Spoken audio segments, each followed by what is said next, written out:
Welcome to Guitars and Bacon. My name is John. So I've received a couple of questions from my last video asking if they can actually use stop boxes or a multi-effects processor to record their sound through their audio interface. Sounds like a pretty good question, right? Want to know the answer? Stay tuned.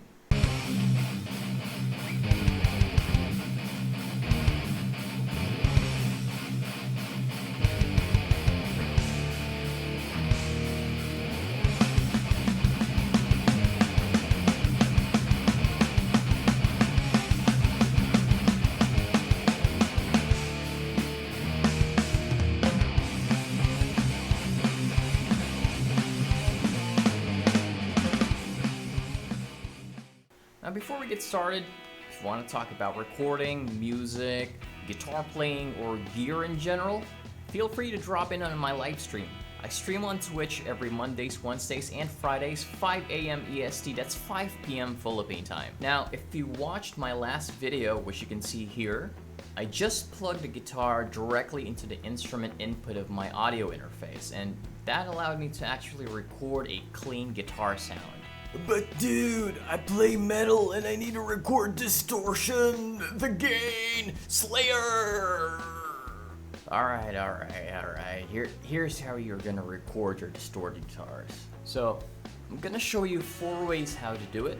First one is the time and tested microphone into the guitar cab. Now, if you loved listening to the albums by Black Sabbath, Iron Maiden, Metallica, Slayer, Megadeth, Cannibal Corpse, Opeth, dude, all of those albums were actually recorded with a guitar amplifier mic up. The concept is you place your microphone of choice into the guitar cabinet with amazing speakers, have an awesome sounding guitar amplifier to actually drive those speakers, and then you get your golden tone. Now, most would argue that this is probably the best way to get the most awesome tone, as it's very organic. It does not have any digital fizz that you'd normally hear from amp simulators these days. It is generally described to sound warmer, punchier, and more defined than its counterparts, which is pretty much a very important aspect of recording your guitar sound. However, this method might actually take a bit of time, as you would need to do a trial and error of sorts to figure out the best tone for you. Now, I won't delve too much into it in this video because I'm probably going to be dedicating a separate video for that. So if you are interested, stay tuned and check it out. The next method would basically have you plug your guitar into the instrument input of your audio interface, similar to what I've actually done in the past video. But this time, you're actually going to be using a VST plugin to get that awesome tone. Now, there are different types of VSTs, some actually built into your digital audio workstation or your DAW, and some you might actually need to download online. Now, what we're going to be using for today is actually a VST plugin that simulates an amplifier. Now, this used to be an absolutely horrible idea because the VSTs in the past were actually very bad sounding. But lucky enough, technology has come a long way, and the amp simulators are actually getting really close to a tube amp sound, which most audio engineers are actually striving to get. Now, this is a great option for the home recording guitarist, as one, you don't actually need to buy an amplifier to record your sound, and you won't be disturbing any neighbors by doing so. You can just grab your favorite headphones and plug it in, and you're pretty much good to go. Now, not all guitar amplifier simulators are actually made the same. Some are actually pretty terrible, while some sound really good. For this video, I'm actually using a free VST made by ML Sound Lab, which is called Amped Roots Free. It's a collaboration between ML Sound Labs and Ryan Bruce, also known as Fluff, who's a very famous YouTuber. Check his content out if you haven't yet. And the amp simulator is actually based off his real amplifier at home, which you might be familiar with if you've seen the actual amp face.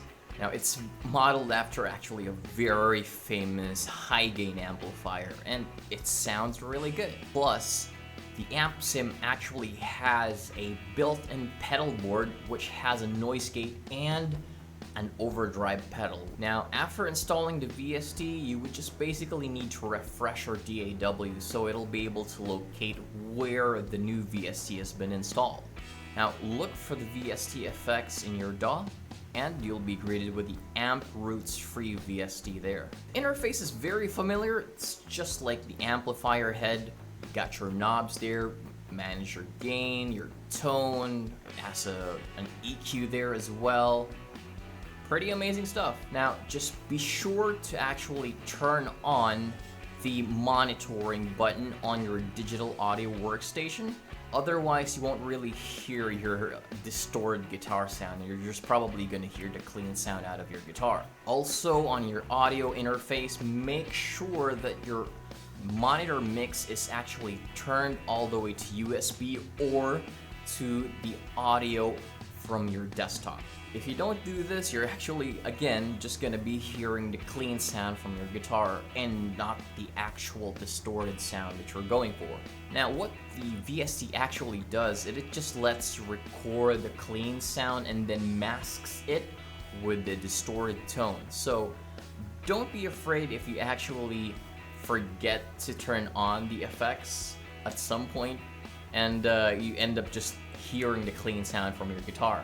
And you don't have to worry, once you actually render the file, you will be able to hear the distorted sound as long as you don't turn off the effects from your digital audio workstation.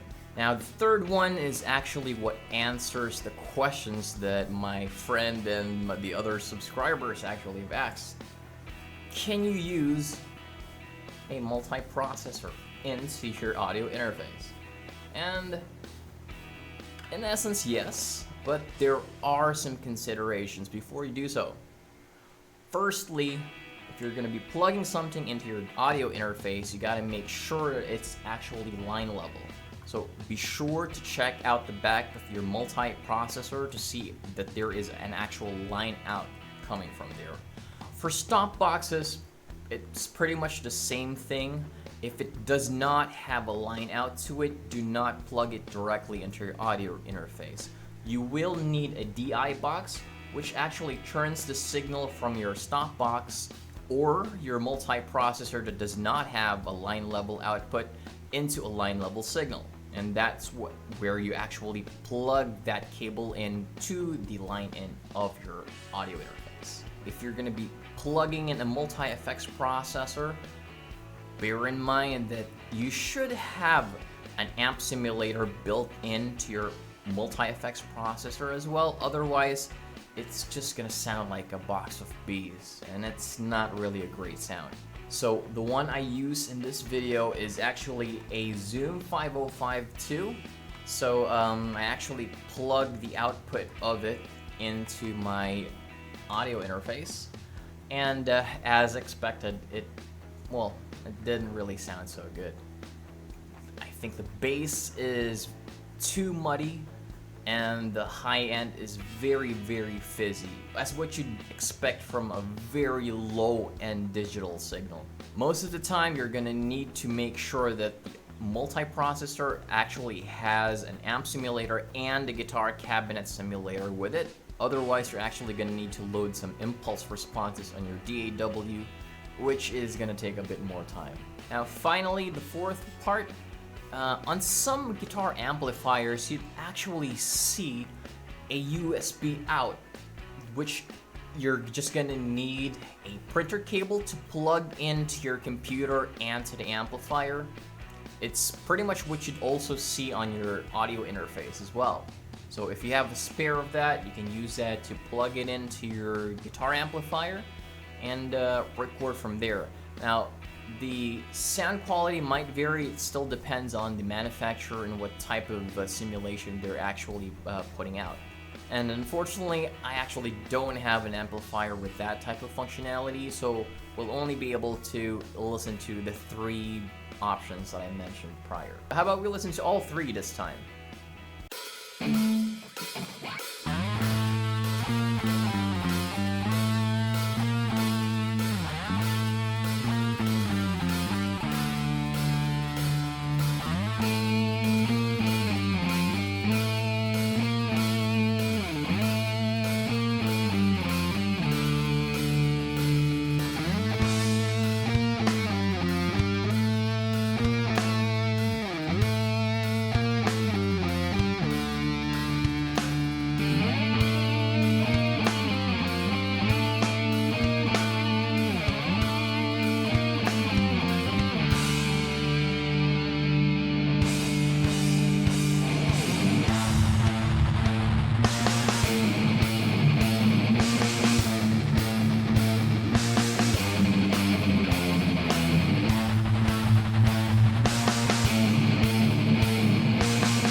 So what would my pick be? Well, to be honest, I'm a pretty old school guy, so I really gravitate to the mic'd amplifier type of sound, which is pretty awesome, really. Plus, learning how to actually mic a cabinet is a very rare skill these days, because partly the VST industry is really booming, and a lot of the home recording musicians are just actually using the amp simulators from their computer. But I figured if I'm looking for my own tone, it's best to do it with a lot of options and pretty much just moving the microphone's positions, axis, and even the type of microphone that you use, the type of speakers. There's a lot of options to actually find your tone. So, miking the guitar cab is for me. Now, if you like this video, hit that like button, click subscribe, and hit that bell notification icon to be one of the first people to see the new content once it's out. And remember, just another reminder, I actually stream on Twitch every Mondays, Wednesdays, and Fridays, 5 a.m. EST to 5, that's 5 p.m. Philippine time. And for those who want to drop by and say hi, ask some questions, or discuss music, gear, or even movies and all of that, feel free to drop by on Twitch, say hi. Hope you guys liked the video.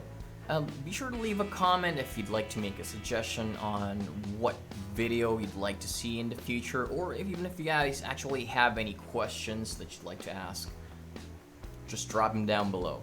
Anyways, hope you guys are staying awesome. Keep on recording and making those awesome songs, and see you guys again next time. Cheers.